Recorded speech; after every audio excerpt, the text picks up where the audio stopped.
see, and there are three batters up to bat. Generally, you're guaranteed three batters in an inning.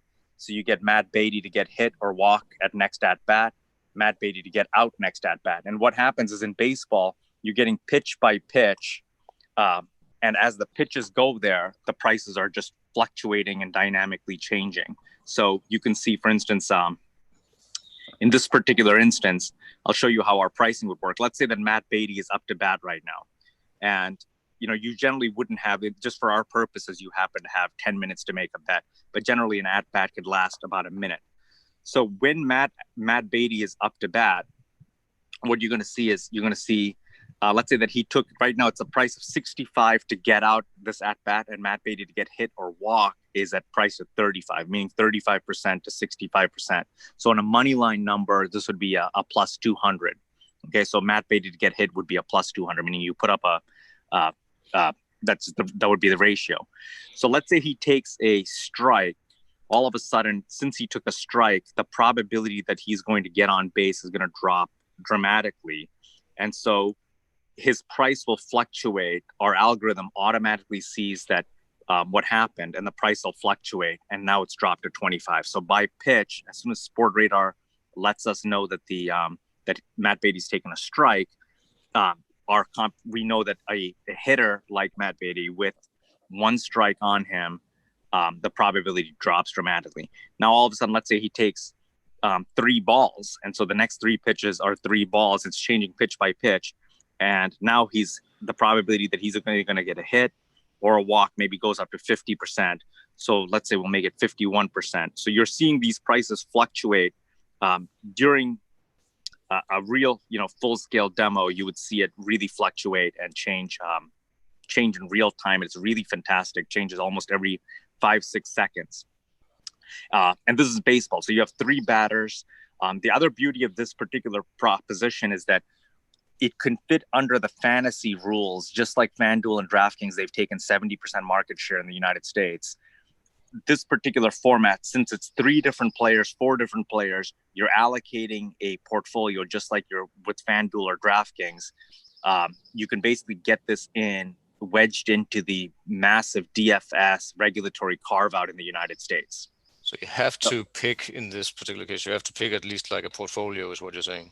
At least two, yeah, just only two. Okay, so as soon as you have two, you're basically clear. Is what you're saying. So at least two, yeah, just only two. Okay, so as soon as you have two, you're basically clear. Is what you're saying. So at least two, yeah, just only two. Okay, so as soon as you have two, you're okay. And are you able to see the fact that I'm sharing the screen? So yeah, that was the feedback right there. So hey, Josh, can you show the screen by any chance? Yeah, see, there you are. How do you mean?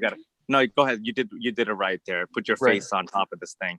You see how Josh's face is on top there? If we had all of our screens there, if all of us were there, you would see all of our faces inside of the Zoom call, inside of the app. Okay, Thomas, you there? Yep. Okay. So what's cool about this is because right now this year, all the teams are getting back on. All the sports are getting back on, and there are no stadiums. So people aren't permitted. Baseball is back on, NBA is back on, football is back on, empty stadiums. And what we think is going to happen is you're going to have a whole lot of people that are going to want to get on Zoom calls, 8 people, 10 people, 12 people.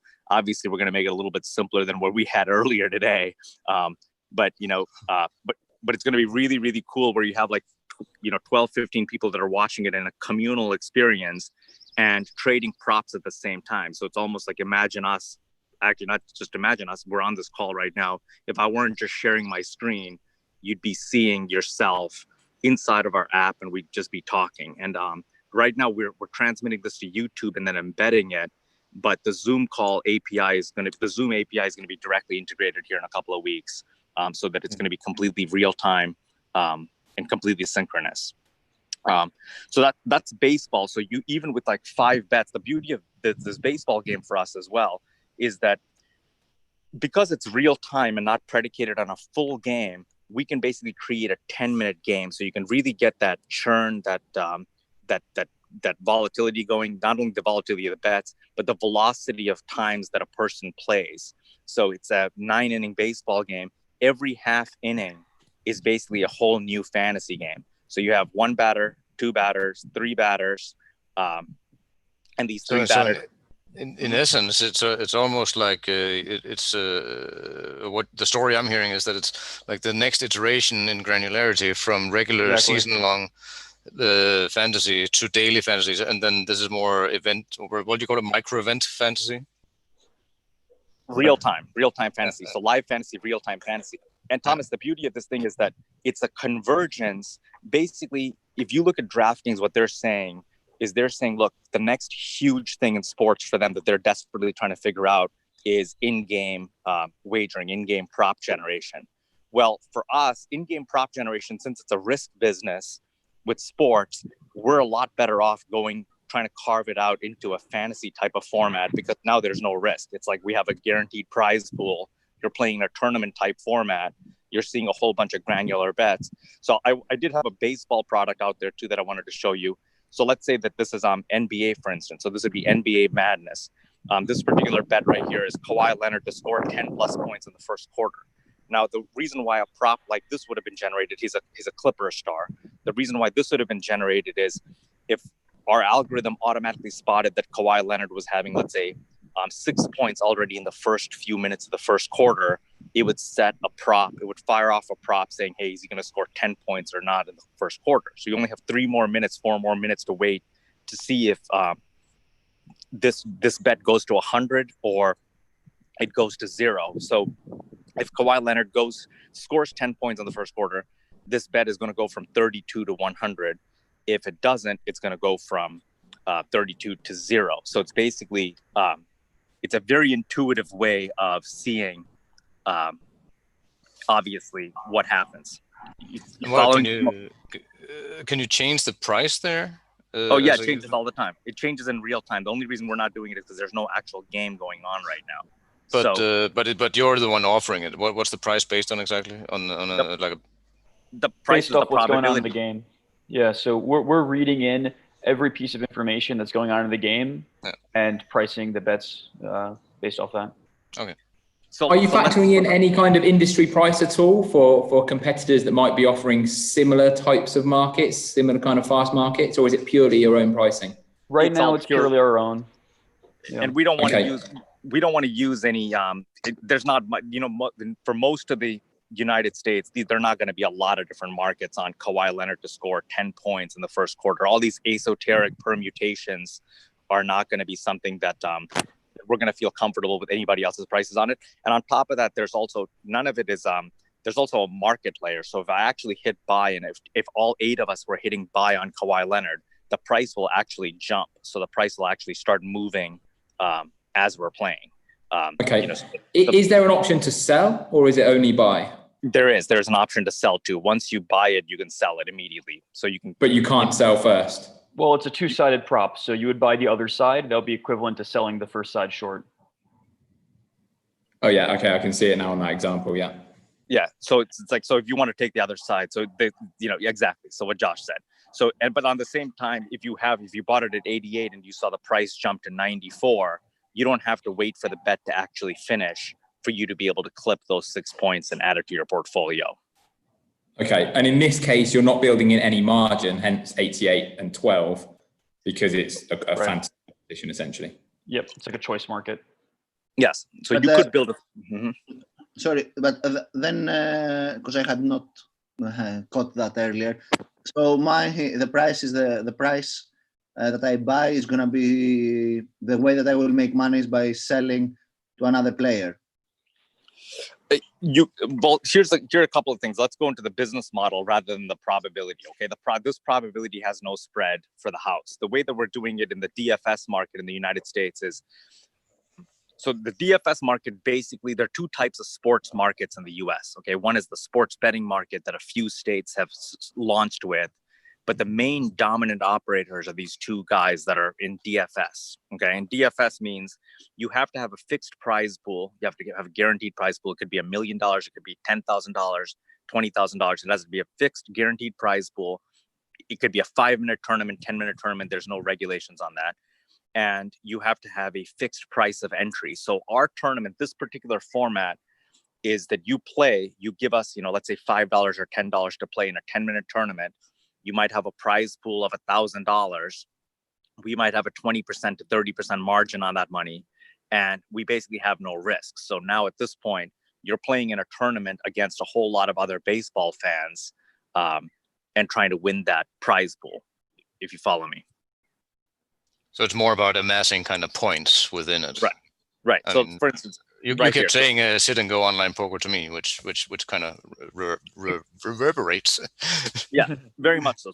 So right here, so you have the prize pool. So you have a prize pool, and so the prize pool could be, could be anything. It could be, first place is this, second place is, $250, third place is $100, fourth place is all kinds of sponsored prizing, Buffalo Wild Wings gift card, Pizza Hut gift card. And the reason why you would do this is, one, you can enter the California market immediately, which is the most important thing, because that's a market as big as the UK.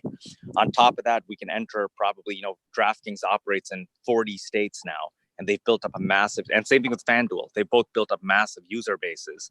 And since everyone knows that the main thing is going to be in-game props, in-game situations that come up during a 3-hour game. Remember, football, baseball, those are 3-hour games, not just 90 minutes. All kinds of things happens during those games.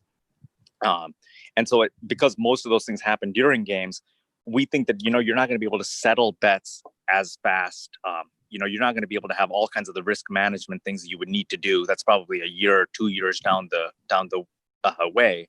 But if we can launch across as many states as we can with an in-game fantasy approach, we think we're going to get a lot of traction, provided that the prize pools are good, that it's going to start getting a lot of traction. We're going to be able to do it for baseball. We can do it for golf, as you're seeing here. I put up a couple of props for you guys earlier. So golf, you can have just one hole golf. So like it could be, hole 13, whenever Tiger is on hole 14, we could do Tiger Woods, hole 14, who's on hole 13, who's on hole 12 as Tiger's progressing. And that could be a 15-minute contest. So you'd have Tiger versus Phil Mickelson. Let's say they're both on hole 14. And you can, in essence, have a really short game of just the 3 golfers that are in that group. So what happens if... Sorry, did that answer your question, Apo? Yes. Yeah. Great. So what happens if, let's say, you buy into this and you just put one bet of all of your $500 here on one outcome? That would be invalid, right? It would be invalid. One, we're going to put in a check in there so that you wouldn't be able to do that. And second, you're not going to be able to accumulate. You're not going to be able to accumulate enough dollars for you to be able to be to be eligible for the prize pool. So just the way that the most you can probably do is take your portfolio up to, let's say, $1,500. But that is something we're going to have to validate. We're going to have to validate that you have to have at least 2 positions. So yeah, okay. So and it couldn't be.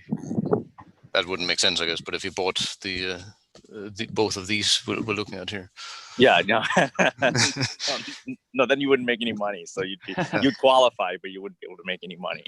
So the gameplay is so let's say it's like 10 minutes of whatever kinds of events in golf in this case, and in order to win this kind of tournament against, let's say, 20 other people or 100 other people, you have to do quite a few trades, I guess, and mostly it'll be the ones with obviously the outsized risk positions that will take the cake, I guess. But is that kind of how it looks? Like you go, okay, I'm going to take this position. Okay, quickly, I'm going to take this position as well, and then they settle, and now you have a bit more points, and so on and so forth. And yes, and then on top of that, you're getting another thing that you're going to get immediately is you're going to get ongoing props. So it's not just those positions, but you're going to get new props as they're creeping up. You get it? So as the game is going on, new props are being fired at you within those 10 minutes. It could be 20 minutes. It could be any format. Obviously, we have total flexibility. These bets could be open the entire game too if we wanted to. So, anything is possible. We've done those before. We've done, entire quarters of games. We've done entire halves of games. We've probably done, close to 1,000 different props over football season and basketball season with real audiences where we've given away $20, $100, $50 just to get people playing. We've had a couple of people that came on as investors in our safe rounds just because they love the gameplay. big sports gamblers that just liked it. So we've had some validation there. And the other thing is, I mean, one of the beauties of this is that we're going to collect a lot of data without taking on principal risk, because if you look in the US market, one, you can't hedge. So let's say that you're a sports book in Rhode Island, which is in New England, and you have a lot of Patriots fans, and they've bet $3 million in the aggregate. The house in Rhode Island cannot just take that $3 million and take the other side of it in Nevada, for instance. You just can't hedge it because that would be in violation of the Wire Act. So given all these regulatory obstructions in the United States, in the fantasy market, in player props, prop generation, we're in open ocean. So you can pretty much do a lot of things that you cannot do in the sports betting market.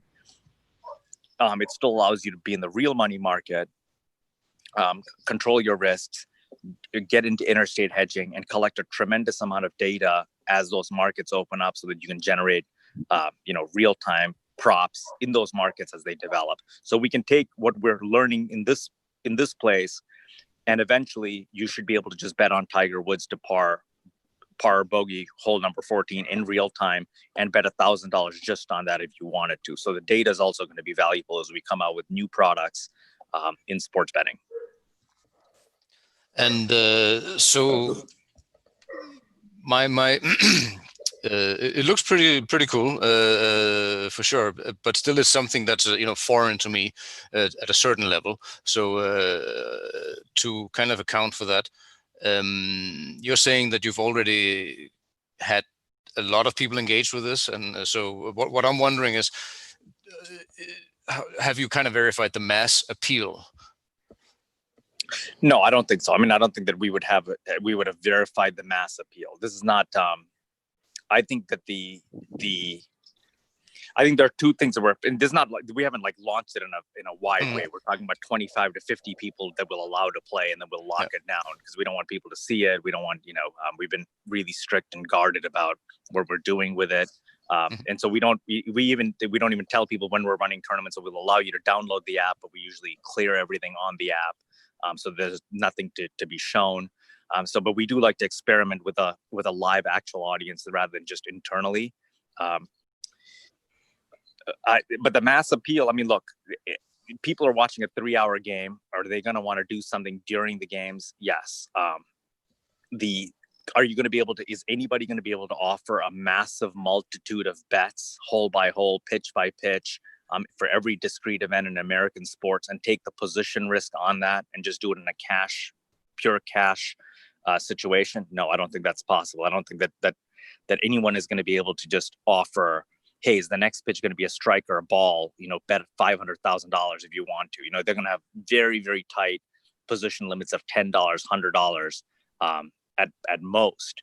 And so I think a tournament type format is a lot better because you have so many people watching at home. And you just don't have those types of risk parameters. I guess one of the things I was wondering, just from and maybe this is a bit too detailed, but if there's a lot of parameters you can adjust here, I guess. But what I was initially thinking was, wow, okay, how much time do I have to make this decision, and does that kind of does that work with, where it actually engages people and not just alienates them initially? That probably has to be what do you call it? Optimized. Yeah, I suppose. So I was just that was just a thought I had. That's where I was at. I was wondering how much you've actually tried this live, and that people are actually going, okay, this actually makes perfect sense. I'm going to sit and do this for 10 minutes. I kind of have a feel for how I might actually win this.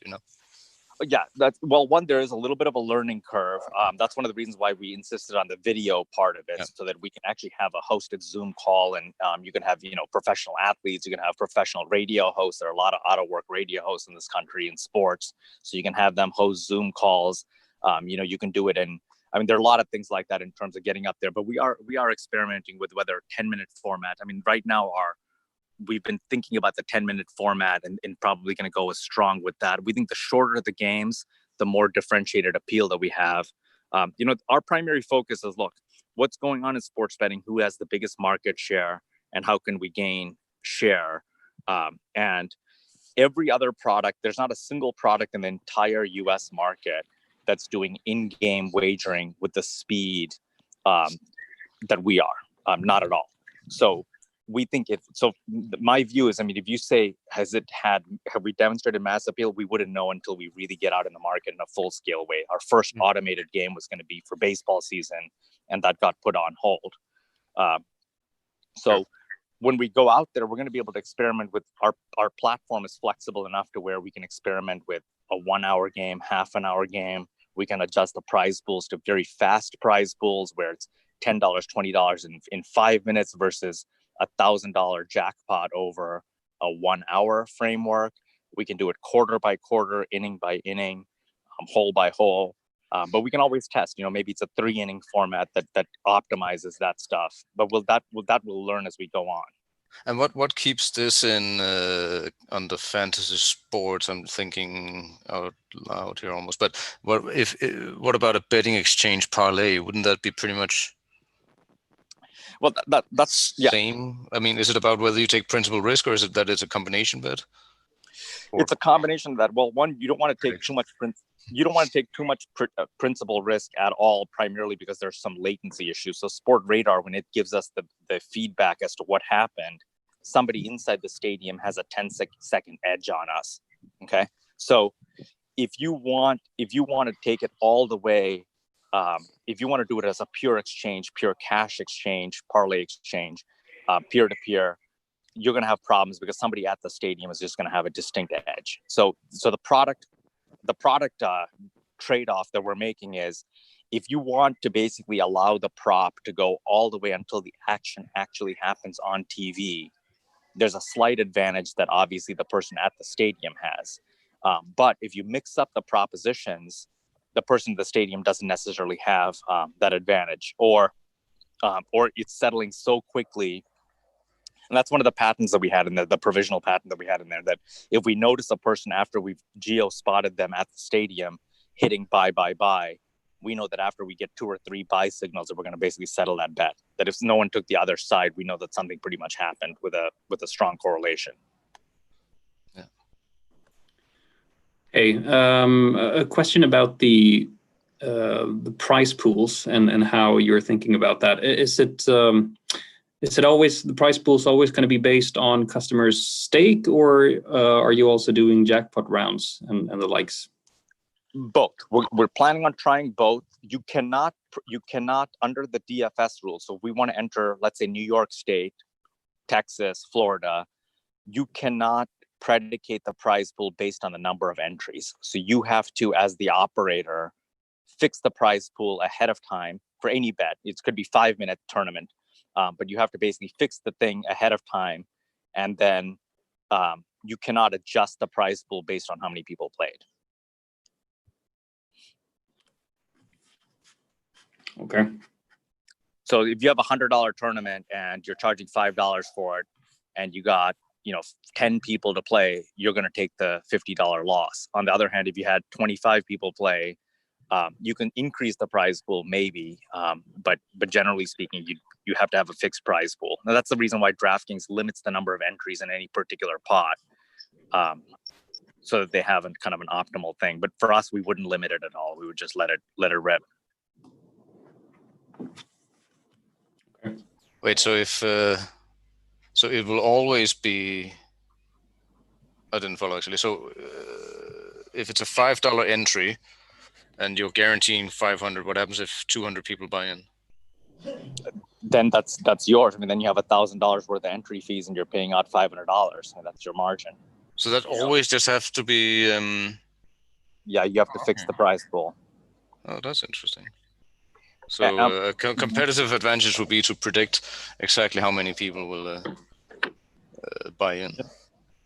Yes, and the other thing is, you can do other things. So one of the things that we're planning on doing is to just give away a lot of comps. So make it a lot more fun, rather than make it a lot more fun. So if you excessively have a margin where you have that happening, just give a whole lot of free entries back to other people and just make it fun and exciting. So you just play 10 minutes, you put up $5. We made too much money, so just give away a bunch of entries, give away bonuses that refer a friend right now and get a free entry, or just get a free entry, you know, get a free play. Hey, just want a free play. You know, you suck so bad, you got a free play. Yeah, that's normal industry terminology. Okay. And okay, yeah. So this I think this paints the picture a fair bit more. Maybe another question realized how from a production. I think you maybe covered this a bit last time. How you're currently staffed. I'm thinking from a kind of monitoring perspective. I mean, it's not as though you have a big trading department, of course, but how are you keeping track of bets coming in and monitoring, you know, different customers' activity, and if someone is cleaning the pot and winning and so on? Are you thinking about those things as well? Yes. So not only are we thinking about it, but we've had even in our demo games where we have the same batch of people play, you know, maybe 25 to 30 guys, obviously that are very well seasoned in sports betting. And we do notice those patterns where the same guys will win every single time. So we had a lot of our original algorithms about 6 months ago focused very much on extremely dynamic pricing, meaning if it's very sensitive to how much user demand there is for a product. So if you have 3 or 4 people buying, all of a sudden you'll see these big price moves. And we noticed that people were just clipping away at that. And so it was taking away a lot of the predictive qualities of the game and making it more of a very fast-paced trading game where it didn't matter whether you were right or wrong, as long as you were able to clip 3 or 4 points every 10, 15 seconds. So we have adjusted those. So we do notice who wins and who doesn't win. You know, originally, I think probably our initial step starting in the fall is going to be to do 1 or 2 games one game at a time, maybe 2 games at a time at most. And then and that'll be the biggest national televised events. So it'll be the things that are on ESPN and TNT, the biggest networks in the United States. LeBron James, Tiger Woods, really focus on stars, build up that liquidity. And so we'll monitor who's exactly winning. And we're obviously going to be watching these games, and we're hardcore sports fans ourselves. So we're always going to be watching these games. We're always going to be watching these prices. So we would have a good handle on it. But in terms of overall, I think that since it's a prize pool, and since we're not getting picked off by sharps or anything like that, since we pretty much, it's a tournament type format, I think that I think we have a little bit of ways to go, and the risks are a little bit less, but we do monitor it very, very closely. Who wins, since we are the ones that are doing the payouts too, we'll in a sense, we'll be almost doing it by hand to monitor the action and go through the trade logs to see who bought what when. From a gameplay perspective, could you enter 2 tournaments at the same time? You could, not in our current format yet, but you could enter 2 tournaments at the same time. Yes. It feels like that would be too complex, but I was just wondering if that was how it was designed right now. So I'm kind of sorry. No, go ahead. Yeah, no, we could easily do that. I don't think it's going to be too complex. I think we're going to have the multiple tournament format here fairly soon, especially if let's say it's a golf event and you're playing at a 5-hour tournament. You know, our whole thing is that we want churn. You know, we think that one of the things with the DFS products and the other products is if you have to wait 8 or 9 hours to see whether you won or not, and you have, let's say, $100 total to bet with, you're putting all $100 up. Whereas I think that if you have $20 and you're playing over and over and over again, like the sit and go format, I think that's when you're starting to get it's a lot more fun for the customer too. I mean, fundamentally, you know, when you can basically play over and over and over again, win a little bit, I think it's much more fun. So we do want obviously multiple formats, but at the end of the day, the tournament that you are playing in, you know, from a philosophical standpoint, the tournament you're playing in, we want it to be such an immersive, fast-paced trading experience where the prices are fluctuating, with extremely high adrenaline. You know, you have extremely high volatility bet where, something can move from 20% to 80%, 80% back to 20%. We've seen these things happen before in football games, and it's just absolutely exciting. So you'd be giving away a lot of the utility and entertainment value to enter multiple tournaments, because you're, in a sense, the whole fun of playing ScoreTrade is that you get a tremendous edge and advantage by actually paying attention to the game. Right. Yeah, that makes some sense to me. And how? So let's say you buy 5 positions here, and I guess they expire or settle at various times. Mm-hmm. So how does that actually look up in your? I'm thinking at it more from an equities perspective. So you actually have like a portfolio of shares. Yes. So you'd have a portfolio. Yeah. So you'd have a portfolio of shares. So you'd have, in essence, I mean, this is messed up here, but let's say that this particular share quality right here, this is if you look at the screen, you'll see what's in your share count. So the buy button hasn't been firing back yet, but you'd be able to see your trade history. You'd be able to see what's in your portfolio at the moment. And so you'd say, okay, what do I own? When did I buy it? How many shares do I own? What's the current market value? And at the same time, you can't just buy shares and hold on to them, because you'd have to basically keep turning it. So you'd have to, once you buy some shares, let's say you bought 4 different positions, a couple of them settle, let's say favorably for you. Now you have more cash. And then that cash you're using to buy new positions and continuing to parlay it, continuing to invest it. And presumably there would be some kind of a countdown on each of them for the expiration or against settlement moment. You can have a countdown timer, or when the event actually happens. So for Kawhi Leonard to score 10 points in the first quarter, obviously that's going to be until the first quarter of the game is over. So if you're looking at the prop I'm showing you here. Oh, right. Okay. So with Tiger Woods to par bogey hole 14, the expiration there is not necessarily when the ball goes to the cup, but if all of a sudden, if you play golf, if it's all of a sudden, if he's on this 4th stroke and it's a par 4, you automatically know that he's not going to be able to birdie or eagle the hole. So the bet would settle immediately at that point. Yeah, you'll know from watching the event actually that each of those are coming closer. Yes, but we know it from getting the Sport Radar feed. So we know it so our bets are not being generated manually. These today we've generated manually, but generally it'll come from based on the feed that we're getting from Sport Radar. We'll determine what props to generate. So it's not telling us what prop to generate, but we know what prop to generate. That, hey, Tiger's on hole 14. Hole 14's a par 4, and it's 80% of the guys so far have parred this hole. So let's put up our price on Tiger. How's Tiger been playing today? It sets a price, and then it has the dynamic layer, and then we pretty much know from the feed where Tiger is on that hole. On the data point, how do you envisage it working commercially with Sport Radar? How do we work with them commercially?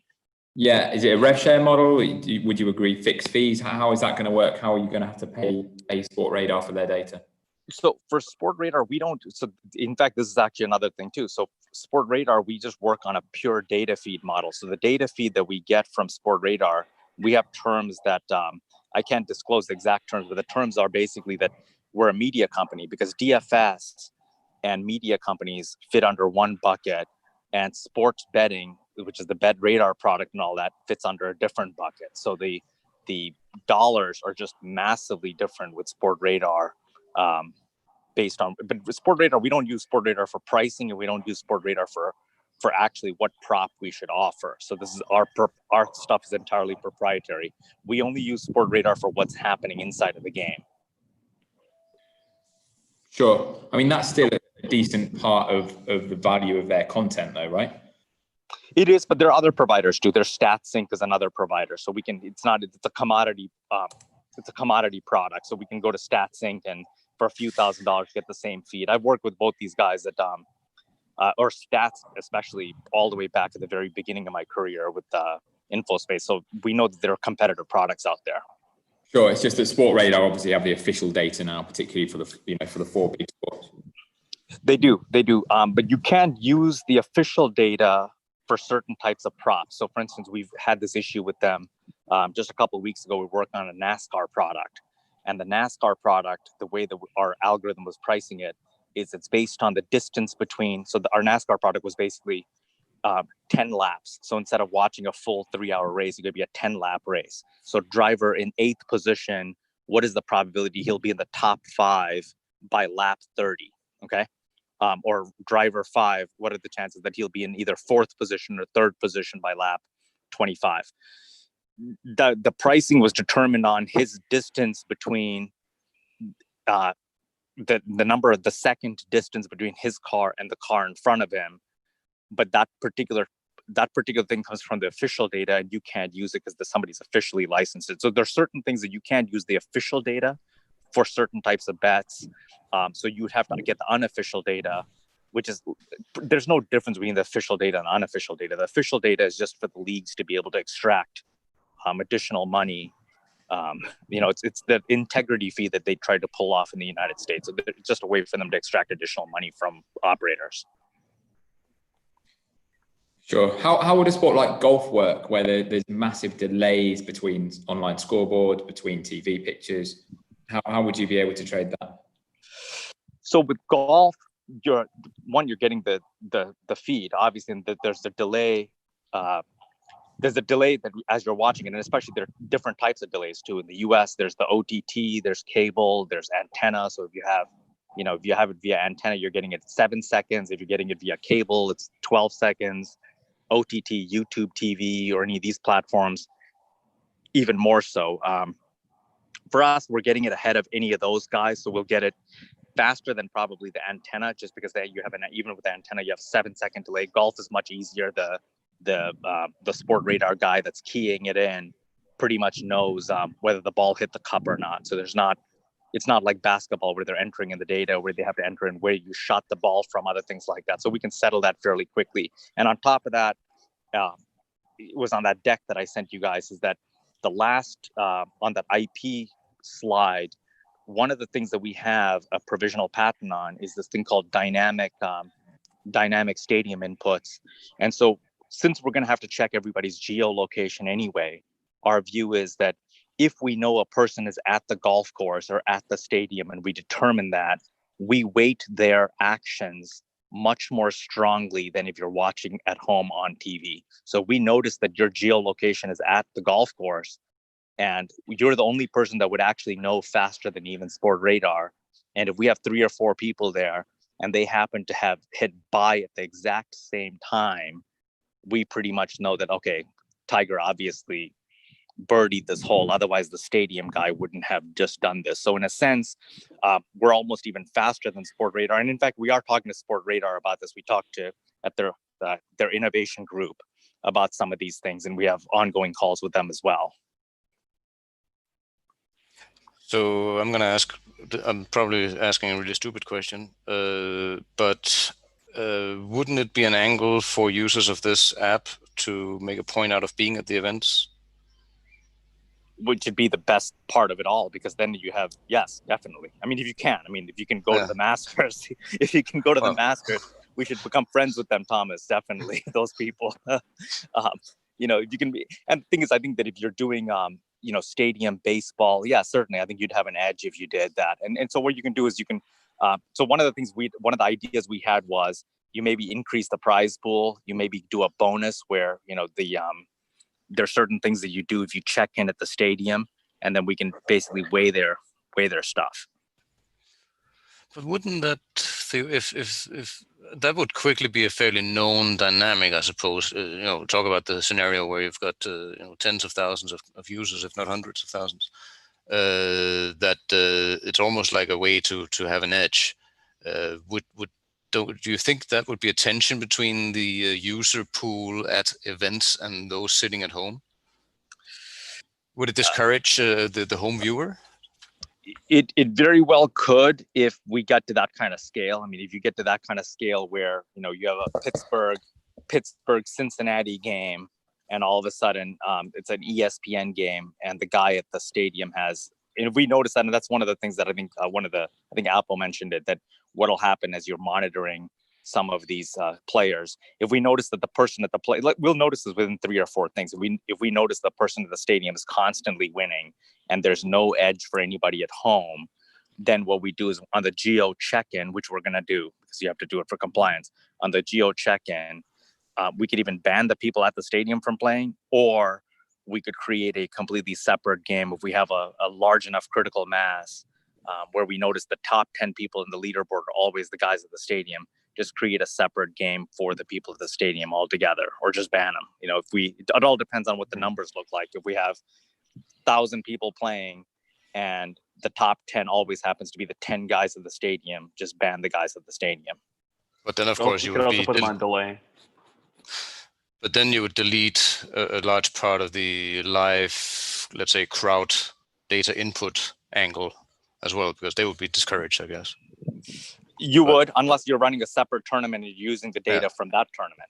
Right. So you have a specific stadium-based tournament, and that specific stadium-based tournament, you're getting that data to price the non-stadium-based tournament. Yeah. Okay.